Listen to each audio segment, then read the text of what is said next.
game changers. Maybe it would be Stondo incident. 9 points before that, 27 right after that one. Okay, Powerade will go for the win. Oh, he lost it. Wala na timeout. Wala timeout. Who has it? And we're going into overtime.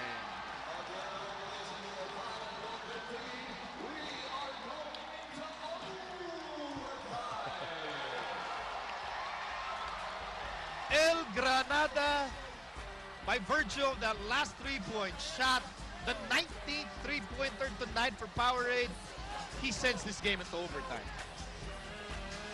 Gary David has two chances. One was a chance to get it into overtime. This was a miss by Powerade that eventually fell back into the hands of Gary David. Had another chance for the win.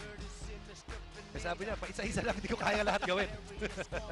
El Granada with another explosive performance will need 5 more minutes in this do-or-die game. Magbabalik po kami dito sa Active. I think mata talaga ni Gary yun. Pag gumagawa siya, ganun, nagiging ganun. Overtime is underway. B Meg in immaculate white, Powerade in dark blue and black. And right now, all the players are black and blue. With the way this game has developed, regulation ended at 1:15 all. Monumental comeback by Powerade. James Yap off the glass, wala. Alala lang natin, ang Powerade, malaki ang problema nila. Bakit? Ang dami nilang player in foul trouble. Meron pa rin sila mga player na graduate na. Romel Aducol, JB Casio already out with 6 personal fouls. Celino Cruz also ejected earlier. Ejected as well. Ingris, double team. Too many Tigers bothering Mark Bingris. Has to make that third. If he makes that third, makikita niya yung floor. But if he's backing down, he has to turn his head. Hindi niya nakikita lahat. Will Antonio, Gary David, Doug Kramer, Rudy Linganay, and Marshall Lassiter. It's a makeshift squad, but Bo Perasol has no choice. Here's Lassiter. Stops. Forced that one. Bola na kay Roger Yap. Roger! So bola ulit ng Powerade. Very awkward start in the overtime period. You could say that. 2 turnovers para sa B Meg. Powerade with the 4th shot. I'd like to see the ball go to the hands of Gary David. You know that he's hot. You have to get in touches.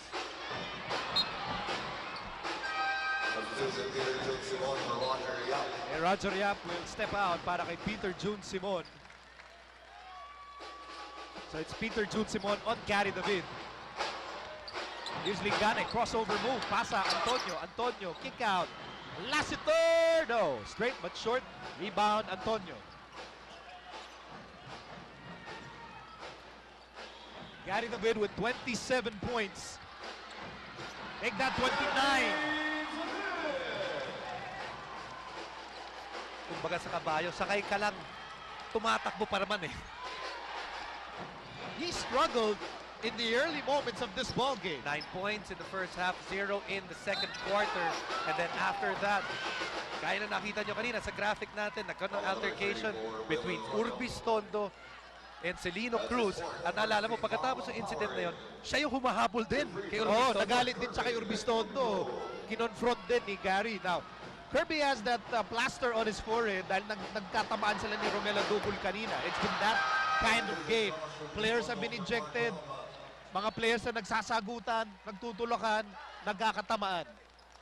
It's a do-or-die game. It's what it is. It's what it is. It's what it is. Oh, sakit yun. Alala natin, itong B Meg kanina, perfect from the free throw line, but starting to miss there. Here's Linganay. Gary David with 29. Gary David with 32! He's looking at his hands. He's looking at My his hands. hands are so hot! Ang init! Gary David For those that don't know who Gary David is, I think his face, his name, his offensive skills are now implanted in their minds. In the face of Peter Jun Simon, and Powerade is up by 5 here in overtime. Gary David with 32 points.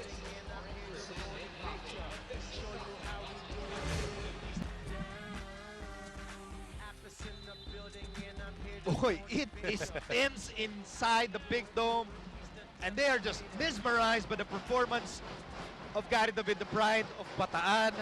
And he has 32 points, waxing hot from all over the court. Oh, turnover! Here comes Gary again! Gary on the move! Fouled! And he will take 2.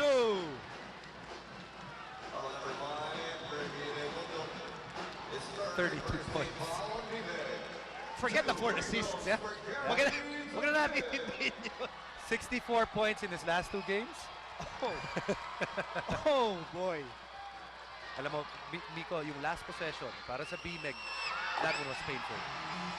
They knew they had to score. Coach Tim knew that he needed to score in that possession. Momentum solely right now on Powerade. And ngayon, yung opensa ng B Meg na hindi mapigil-pigil. Here in the overtime, nothing's going. Nothing's happening. 2.5 remaining in overtime. It's a 7-point ball game for the 8th seed Powerade Tigers. Kirby. What is that? Almost another turnover. Here in the overtime, I can already count 3 turnovers para dito sa B Meg. B Meg was up by 17 points. James will miss. Here's Simon. He fires a 3. James Yap, layup is good. They needed that. B Meg needed that. Able to get extra possession through offensive rebounds. Right now, B Meg, a very good defensive team. Now they've got to come up with stuff.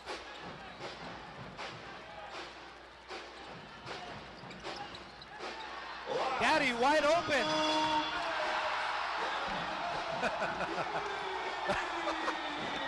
Sometimes you just have to appreciate a guy that has 37 points already. It is the game of a lifetime for Gary David. And James Yap will miss. Last touch on Kirby Raimundo. Guys, they're still going to have to check this out. They have to view this. It's in the last 2 minutes. They're going to say no need. Maybe they should check out the hands of Gary David. 125, 117. Well, yan yung sinasabi mo kailangan i-review. But it's really Gary David against a Goliath, a mammoth of a franchise. And Gary David is just simply unstoppable. 3 threes here in the fourth alone. Overtime. Sorry, in overtime. Like that, 2 threes in overtime. But that, yung kamay ni Gary David, nagliliyap na! And he was wide open for this shot. He was wide open for that shot. Sinapian na yung kamay ni Gary David. Talagang ayaw magmintis.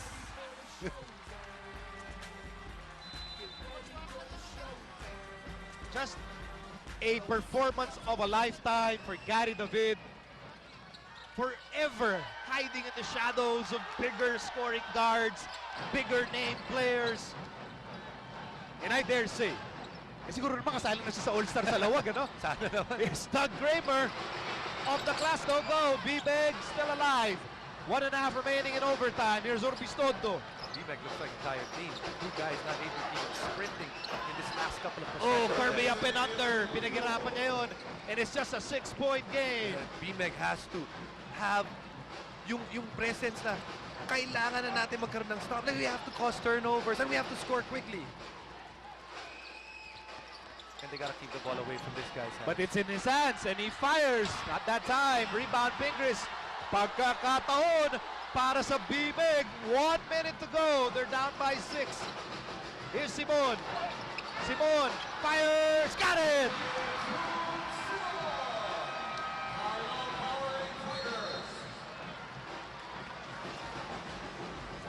We are far from done.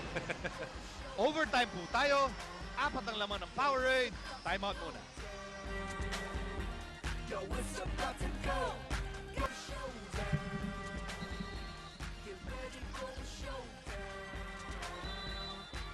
Do or die games should really be played this way. When favored teams build big leads, and the lower seed teams fight back. James Yap, first 3 quarters, 17 points. Only 6 points magmula nung 4th quarter. Wow. And the one memorable shot that he had in that fourth in OT was that shot that pansagot to sa three-pointer ni Gary David. No other big shots came from him after that. But this is just a 4-point game. Oh, turnover! Here's Simon! Simon all the way!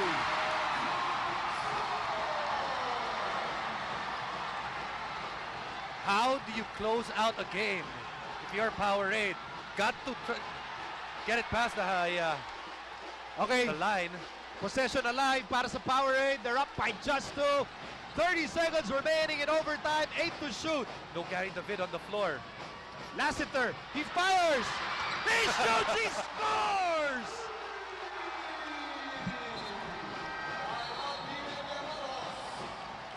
Powerade does not know how to shoot anything else but a 3-point shot. You know, both teams actually playing short-handed, not with the team that they want. Kasi marami nang nasasaktan, marami nang kinakramps. Last possession, wala si Gary David. No problem. May Marcio Lassiter pa rin naman. 19 points for the rookie, Marcio Lassiter. We said it would take these 3 guys for Powerade to have a chance. You look at that. JV, Gary, Marcio. Gary 37, JV 22, Marcio 16. And a combined 16 three-pointers among them. And the 3-point shooting of Powerade is just putting tremendous pressure on B Meg as the team with it twice to beat advantage. Right now, B Meg needs a quick basket. They're going to even have to start fouling or try to force turnovers. 128, 123, Powerade on top. James Yap for 3. And a rebound ends up with Lassiter.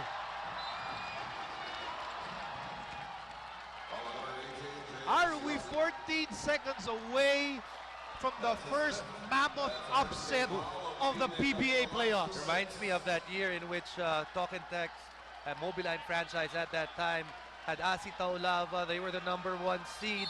They were looking good and then got derailed by Barangay Ginebra. Starting to look like the same story here.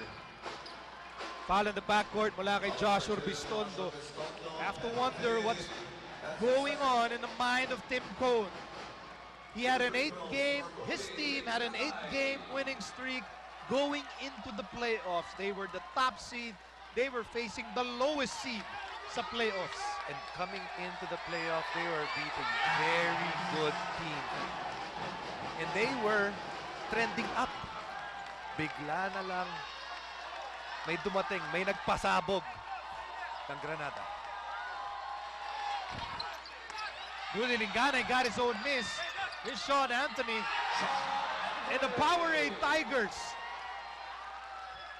contrary to popular expectation, sila po ay papasok sa PBA semifinals. No one gave them a chance, but they believed in themselves. This was a team that got the #1 draft choice last year because, quite frankly, they weren't that good. But this year, nagkaroon sila ng mga bagong player, a new feeling, a new atmosphere within the team, and they just knocked out the team that a lot of people penned down to be one of the finalists sa taong ito. El Granada with a performance of a lifetime, and truth be told, this crowd was blown away. I mean, really, mesmerized by